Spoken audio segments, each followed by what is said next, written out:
Semangat, bro. Saya pribadi punya rumus terkait bagaimana PBH ini berjalan. Ya. Rumusnya itu saya susun dengan pengalaman yang pernah saya dapat gitu ya. Akhirnya saya ketemu rumus 3 tambah 3 tambah 1. 3 tambah 3 tambah 3 tambah 1. 7 Bang ya? Jumlahnya jadi 7. Tapi penjelasannya harus 3 tambah 3 tambah 1. Apa itu Bang? Oke. Ini agak menarik ini. Agak menarik ya, ini, ya kan? Jadi bikin penasaran karena saya tadi ngasih jawaban 7 Bang. Oh iya. Betul. Jadi betul. Jadi yang saya kebetulan beberapa waktu saya di PBH gitu kan, 3 tambah 3 tambah 1 adalah rumus yang menurut saya itu hal yang yang ketika kita jalankan itu ya, PBH ini akan tetap memberikan kontribusi yang maksimal bagi masyarakat. 3 pertama adalah modal utama, modal pokok. Modal pokok. Ya, 3 pertama adalah modal pokok, Adinda. Ya. Apa itu modal pokok? Ya. 3 pertama modal pokok itu yang pertama adalah siap melayani. Siap melayani. Iya, karena semua advokat yang artinya dalam konteks tadi memberikan bantuan hukum cuma-cuma sebagai kewajibannya, dia tuh harus siap melayani. Siap. Ya, apalagi insan PBH ya. Insan PBH itu bisa pengurus, bisa penggiat. Karena di PBH itu ada pengurus, ada penggiat. Ya, jadi mungkin ada yang tidak ikut dalam kepengurusan tapi dia giat banget. Saya sebutnya sebagai penggiat PBH ya. Jadi 3 pertama itu adalah modal utama. Yang pertama adalah siap melayani. Siap melayani. Jadi jangan berkiprah ya, tapi tidak punya rasa siap melayani. Yang kita ini orang miskin, bahasa undang-undang orang miskin ya, gitu ya. Tapi yang pasti masyarakat tidak mampu. Jadi kalau kita tidak punya semangat untuk siap melayani, ya itu di kemudian hari akan menjadi bisa putus-putus Bang ya. Begitu. Ya, siap melayani. Jadi siap melayani. Modal utama pertama siap melayani. Modal utama yang kedua adalah jiwa korps. Jiwa korps. Ya, korps ya. Karena PBH Pradi ini kenapa kita seperti ini? Ya kan ada biru di sana, biru di sini, biru di Aceh, biru di Makassar, biru di Palembang, biru di Tangerang, ya, biru di semuanya, di Sumber, di mana PBH itu seperti ini. Kita punya jiwa korps, Adinda.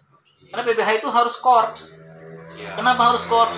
Ya jelas ketika kita tidak korps akan jadi istilahnya jadi terlalu cair. Karena begini, kenapa harus korps? Karena PBH itu menangani perkara-perkara yang pertama perkaranya pro bono. Ya. Kedua ditangani oleh teman-teman dengan payung hukum atau PBH Pradi yang cabang misalnya, itu teman-teman yang di situ tuh hadir dari berbagai macam kantor pengacara, kantor advokat. Saya dengan Adinda kantornya beda. Ya kan? Saya dengan teman yang lain ya kan, Abang Sitorus itu kantornya beda. Dengan ketua PBH yang hari ini juga kantornya beda. Tapi kita bisa tuh memberikan pelayanan terbaik. Ya, artinya jiwa korps itu harus dibangun. Ya, jadi modal utama pertama itu adalah siap melayani. Yang kedua, jiwa korsa. Ya, jiwa korsa. Jadi kalau udah jiwa korsa itu terbentuk, tentunya perbedaan-perbedaan ya itu tidak akan menjadi batu hambatan. Ya. Ada pengacara dari kantor A, di kantor B, kantor C, kantor E, ya. Terus kita menangani perkara pro bono. Kita bareng. Jadi kita tidak lihat lagi waktu mungkin di dalam konteks pengacara di dimensi yang lain kita bisa berhadapan-hadapan. Kita bisa fight. Ya kan? Saya Genu dengan kliennya, saya dengan klien saya. Pasti saya ngalah Bang Seniro. Nah, itu jangan gitu juga. Oke Bang, ketiga Bang, apa ketiga? Yang ketiga adalah tadi siap melayani, jiwa korsa, disiplin. Disiplin. Ya, karena kita tidak bisa menjalankan PBH tanpa disiplin. Ya, kenapa? Karena sudah jelas yang kita bantu, yang kita tangani perkara-perkara yang pro bono, yang nggak ada honorariumnya. Ketika kita tidak disiplin, kasihan nanti, ya. Kasihan nanti siapa? Kasihan si kliennya, kasihan teman kita yang disiplin. Anggaplah misalnya kita sedang menangani perkara pidana, ya kan? Di situ ada pendampingan, di pendampingan di polisi misalnya kan, BAP. Lalu masuk ke perkara itu, ranah itu menjadi perkara litigasi, artinya dalam pemeriksaan pengadilan. Di situ nanti harus sidang. Ya, di situ bikin eksepsi, di situ bikin pledoi dan lain-lain. Kalau tidak ada disiplin, nanti bagaimana? Jadi modal utama itu yang tidak kalah penting adalah disiplin. Disiplin. Jadi 3 modal utama itu, pertama siap melayani, kedua jiwa korsa, ketiga disiplin. Kalau sudah ada 3 itu, ya saya yakin itu sudah menjadi fondasi. Namanya pun modal utama. Jadi modalnya kita udah punya. Ini modal utama nih. Yes. Yang modal berikutnya apa nih? Jadi 3 tambah 3 tambah 1. Ya, berarti ada 3 tambah 3 pertama tadi sudah ya. Sudah. Modal utama. 3 kedua adalah tata kelola. Iya, tata kelola. Jadi PBH itu harus punya tata kelola. Tata kelola apa nih yang 3 ini? Ya. Pertama, tata kelola program. Iya, PBH itu nggak bisa jalan tanpa program. Dia harus punya program. Oh iya benar juga. Iya. Jadi kalau nggak punya program nanti nggak jelas nih. Kita duduk ketemu nggak ngerti mau ngomong apa. Ngopi terus pulang gitu kan? Karena kita nggak punya program. Iya. Ya, jadi harus punya program. Ada kegiatan ya bang ya? Iya, program itu berbanding lurus dengan kegiatan yang mau kita kerjakan. Apapun itu, yang pasti kita sudah tahu bahwa sentra daripada konsentrasi PBH adalah bantuan hukum kepada masyarakat yang tidak mampu.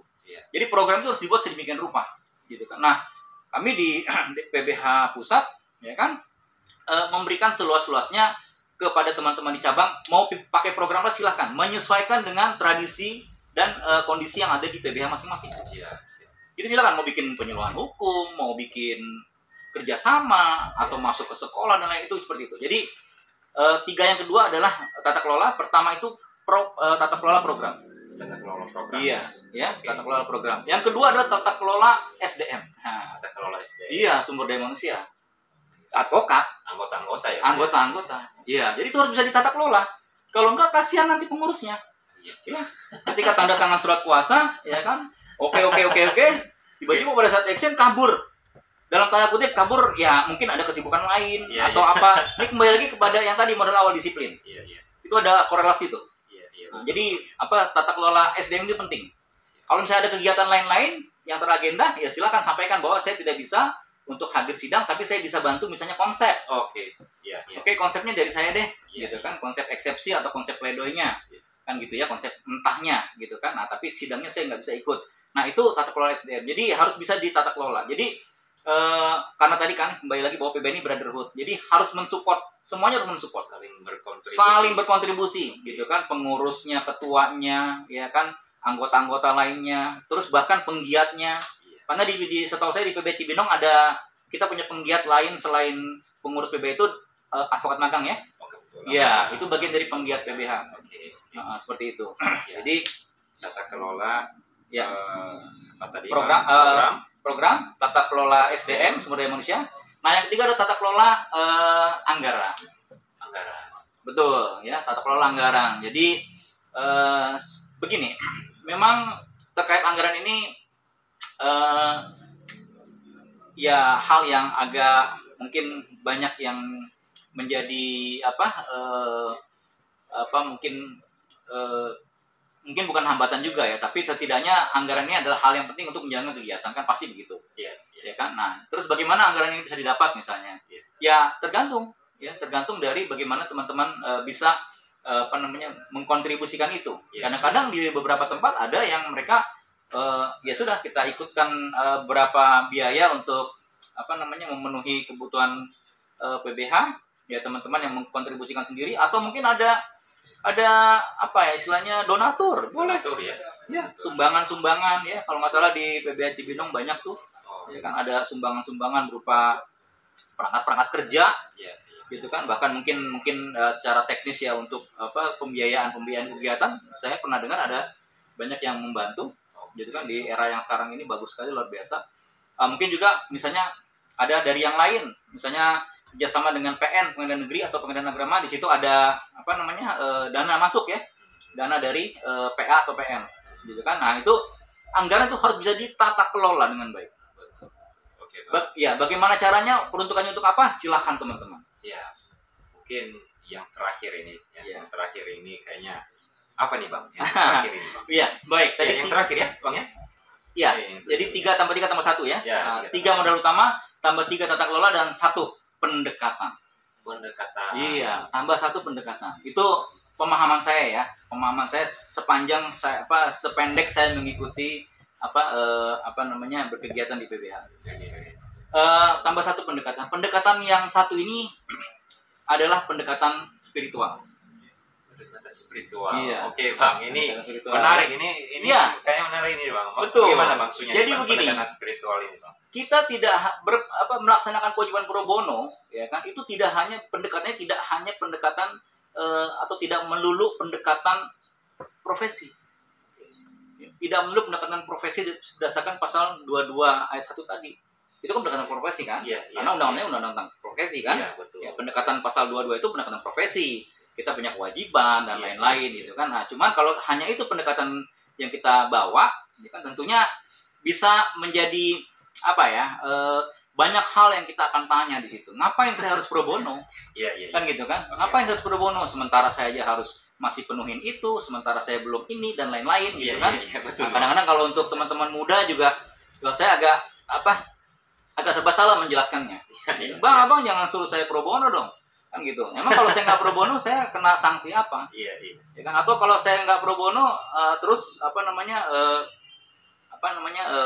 grade saya jadi bagaimana kan gitu. Nah, itu pendekatannya terlalu profesi menurut saya. Jadi menurut saya pendekatannya harus tambah satu, itu pendekatan spiritual, Adinda. Ya. Bagaimana, Bang, itu, Bang? Ya, jadi begini. Saya ada ketemu dengan teman diskusi ya kan tentang pendekatan spiritual ini. Tentunya apa yang kita jalankan memberikan bantuan hukum kepada masyarakat tidak mampu ini, tentunya kita tidak akan nagih kemana-mana. Ya, penggantian jasa itu. Ya, namanya pun yang kita bantu juga orang nggak punya, masyarakat tidak mampu. Jadi saya pernah diskusi dengan teman, ada satu hadis ya mungkin mohon izin dikoreksi bila saya salah ya. Jadi ada hadis itu menyebutkan khairunas anfa'uhum linnas. Itu bahasa Arab ya. Iya, itu dalam Al-Qur'an hadis itu berbunyi khairunas anfa'uhum linnas. Jadi sebaik-baiknya manusia adalah yang bermanfaat bagi manusia lain. Sebaik-baiknya begitu ya. Jadi kalau Adinda ya kan ingin menjadi orang yang baik, ya kan, ya bermanfaatlah bagi orang lain. Bermanfaat bagi orang lain dalam konteks ini ya kita punya suatu kewajiban yang nggak harus lagi pendekatannya terlalu profesi. Pendekatan spiritual ini juga saya pikir penting. Begitu ya. Jadi sebaik-baiknya manusia adalah yang bermanfaat, manusia yang bermanfaat bagi manusia yang lain. Inilah tempatnya. Pengabdian terhadap bantuan hukum terhadap masyarakat tidak mampu, inilah tempatnya. PBH ini adalah tempat yang tepat. Ya, Amsal 19 ayat 17 itu menyebutkan barang siapa memberikan belas kasihan kepada orang yang lemah, memiutangi Tuhan, ya, yang akan membalaskan kepadanya. Jadi barang siapa memberikan belas kasihan kepada orang yang lemah, memiutangi Tuhan, yang akan membalaskan kepadanya. Jadi dari makna dua pendekatan spiritual ini, saya pikir sudah nggak ada lagi yang bisa ditawar. Ya, artinya sebaik-baiknya manusia adalah manusia memberikan bermanfaat bagi manusia lain, dan yang tadi juga ya dalam Amsal 19 ayat 17, barang siapa memberikan belas kasihan kepada orang yang lemah, memiutangi Tuhan. Artinya gini, kita sebagai manusia nggak mungkin lah Tuhan mau punya utang sama kita. Ya, Tuhan nggak mau punya kita berpiutang dengan Tuhan dan Tuhan nggak mau punya utang sama kita. Pasti akan dibayar langsung dengan bonus-bonusnya. Ya, jadi itu pendekatan yang menurut saya penting ya, satu tambahan pendekatan spiritual. Jadi kalau hanya pendekatannya hanya profesi, menurut saya akan banyak pertanyaan sih. Tapi kalau ketika pendekatan itu kita tambah dengan pendekatan spiritual, ya tentunya ya sama-sama tadi kita bisa lihat. Nah, lebih dalamnya silakan mengkaji yang tadi saya maksud tentang pendekatan spiritual. Ini hal yang luar biasa, Bang. Ternyata benar juga. Ini kata saya ini kayaknya yang ditunggu-tunggu tadi itu, Bang, yang terkait dengan yang terakhir ya. Yang modal tadi ini kayaknya ini modal paling utama ternyata nih, Bang. Betul. Maksudnya harusnya kan, Iya. Itu harus modal spiritual ya, pendekatan secara spiritual. Betul. Dengan menggunakan tadi firman-firman itu tadi, ayat Al-Qur'an tadi ya, ini sangat menggugah hati untuk ini tempatnya saya mengabdi, membantu orang. Betul. Artinya lebih ke pelayanan yang